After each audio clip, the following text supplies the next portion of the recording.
If you're a person that struggles to persevere in the virtue of purity, then this video is for you, because Saint John Bosco is going to give you advice that will help you maintain this perennial virtue. The Miracles and Prophecies of Saint John Bosco, a project of America Needs Fatima. I'm your host, Matthew Miller. Subscribe for new episodes every Monday, Wednesday, and Friday. In his sermons, conversations, and conferences, Don Bosco knew how to instill a love for purity in hearts. He constantly spoke of the priceless value of this virtue. He painted the beauty of a chaste soul.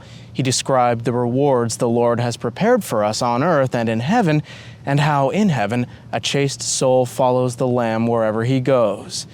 His words produced a remarkable effect on those who heard him so that they fell in love with purity. Don Bosco appeared to be an angel speaking, not a man. Those listening said, only those who are pure and chaste like angels would know how to speak of purity in such a way. He often exclaimed, I wish you all were like Saint Aloysius. Let us keep our promises. I hope God's infinite mercy will ensure that one day we may all be found wearing the white stole in sacred eternity. In everyone he instilled devotion to the Blessed Virgin, telling them to invoke her in danger by exclaiming, Mary, help me. In addition to these spiritual disciplines, he insisted on always being occupied with doing something. One oratory boy said, in recreation, we should always be in motion. While playing, we were never to lay our hands on one another, not even to walk arm in arm or hold hands. He didn't tolerate anyone being rude or hugging one another, even in jest. Strictly but prudently, he discouraged forming special friendships, even if they seemed to present no danger at first. In this, he was relentless. He deplored vulgarity and didn't put up with words that might cause a thought or feeling less than chaste. In his counsels, Don Bosco spoke of purity more than chastity. He mentioned purity in reserved and prudent terms. He avoided pronouncing the names of sins against purity and described temptations with no other word than evil, a fall he considered to be a misfortune. The very word chastity didn't seem satisfactory enough. He substituted the word purity, which he felt was even more comprehensive and less suggestive.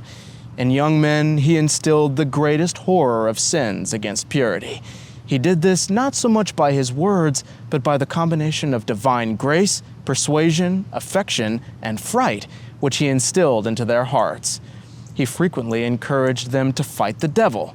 He said, short are our sufferings, eternal our joys.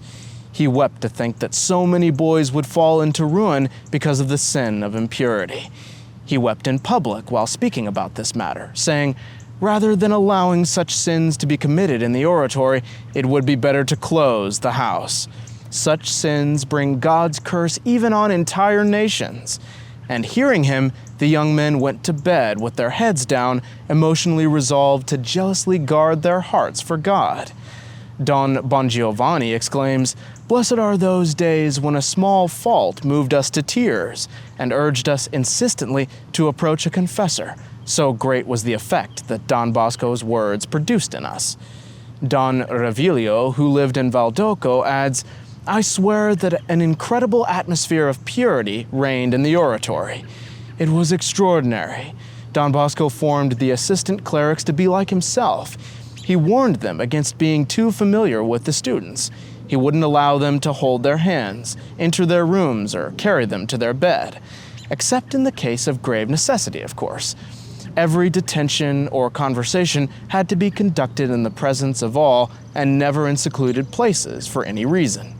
But before we continue with St. John Bosco's advice to his Salesians, I'd just like to say that if you'd like to enroll in our Saturday Mass intentions for the promoters of St. John Bosco, just click on the link I've put in the description below.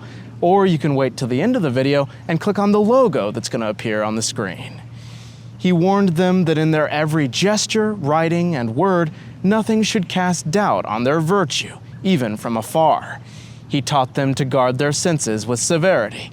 Whenever he sent them to serve in sacred school services, he warned them to leave their eyes at home. He said that this precaution is a great custodian of purity, and he quoted from the book of Job, I made a pact with my eyes.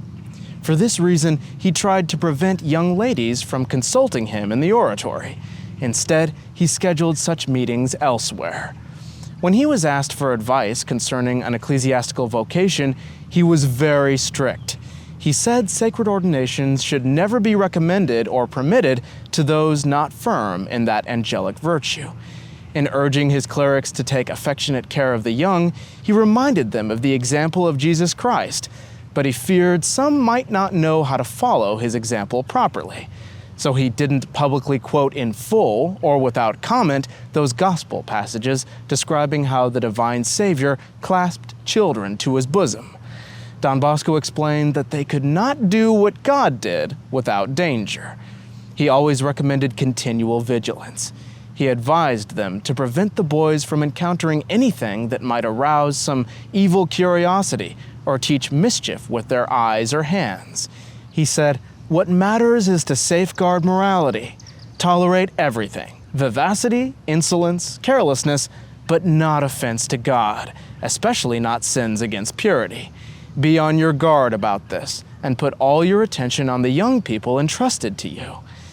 In his dealings with the youngsters, Don Bosco offered the priests, clerics, and co-leaders his example as a master and model in word and deed. His purity shone forth so rigorous, delicate, and public that it never gave the slightest doubt. He loved the children, especially the poorest and most abandoned, because they were most in need of his care and in danger of being lost. He always manifested this love in the most tender, great, and robust ways, but always genuinely chaste. Although he tried to manifest his love in many ways, he didn't allow any overly sensitive act. He gave a perfect example of the Savior's presence among young people. The virtue of purity was like a robe that covered him from head to foot. The young men gladly approached him and had unlimited confidence in him, knowing how innocent and pure he was. Don Morialdo declared that Don Bosco's love for the young made them love him back with sincere affection to such a degree that finding another example would be difficult.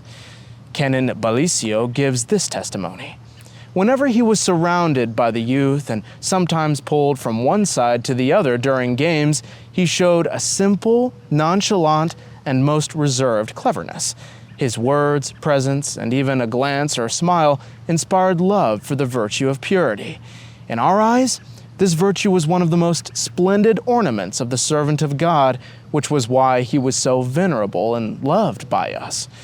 From time to time, if he wanted to suggest something to them, he would always tilt his head somewhat and quietly say a word with dignity so that the others wouldn't hear. Then he would recommend some pious advice that he frequently gave and invited them to join him in a prayer. He allowed them to kiss his hands and used this act to offer warning or encouragement. The students and priests gladly kissed his hand as if kissing a relic out of esteem and deep reverence. Don John Turki states, "When we were around him, his very presence made the virtue of purity so attractive that one was not even capable of an impure thought. This same impression was felt by my companions as well." Bishop Caliero also remarked, "When Don Bosco heard our confessions, such was his composure and the candor of soul that we felt we were in the presence of a holy and religious man, as if in paradise. He inspired ardent love for purity with few words. He was never seen caressing any of the boys, as others in his position might have done. As a reward and a sign of his benevolence, he would merely place his hand on a boy's head, over a shoulder, or on their cheek, just barely brushing it with his fingers." Don Revilio adds, "By this attention, there was something incredibly pure, chaste, and paternal. He seemed to infuse us with the spirit of his chastity to such an extent that we felt enchanted and more resolved to practice this beautiful virtue. However, whenever a student went to speak to him alone in his room, Don Bosco treated him with even greater reserve.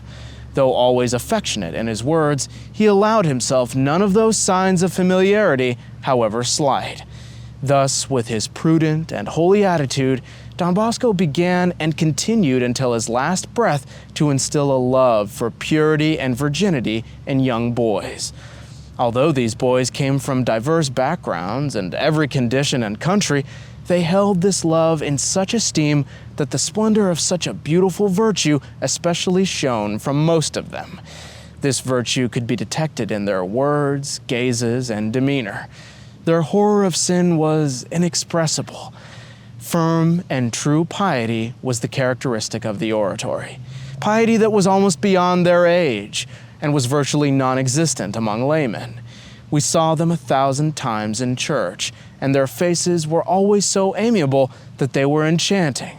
Their gazes shone with a fire of priceless candor that no pen can describe it. Their expressions reflected the face of the Lord, as it says in the Gospel of Matthew, "Blessed are the pure of heart, for they will see God." Thank you all so much for watching. God bless you, and Our Lady keep you.